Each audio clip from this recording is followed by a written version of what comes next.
And sometimes, even if you keep your project on the right side of the barrier, some simple design decisions can have a huge impact. Like the idea in the case of Facebook of sharing news updates through our network of friends that made a huge difference between the trajectory that MySpace and Friendster followed and the trajectory that Facebook later on followed. And let me take one last example to illustrate that point. How simple design decision can have a huge impact on the potential of your product. We're in the late 80s. A company was created, its name is Convergent Technologies. It was founded by a former Intel employee, Alan Michaels. Alan Michaels and his team were working on a very simple idea, designing a single board computer based on the Intel 8086 chip. By that time, it was a radical idea. It was a team of engineers, so what that means that their product idea was mostly an engineering design. Steve Blank, in a conference he gave at Stanford in 2008, told the story of Convergent Technology. The conference is listed in the related resources.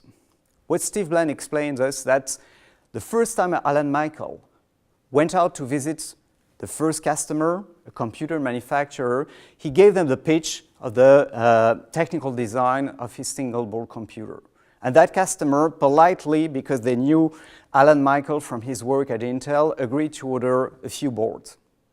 Alan Michael visited a second computer manufacturer, gave them the same pitch, which led to the same result. The second customer politely agreed to order just a few boards. And then Alan Michael finally figured out what was missing.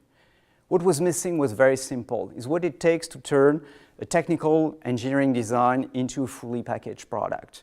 In the case of Convergent Technologies, what was missing was a box, an operating system, and a set of applications, so you could turn that single board computer into a workstation that you could use in a work environment. So the third customer that Alan Michaels went to visit, he incorporated these elements in the pitch he gave, and he left out with an order for 10,000 computers. That illustrates exactly the topic we'd like to cover in the course of this week. How to identify the core design decisions that will take you from selling a few dozen products to 10,000 products.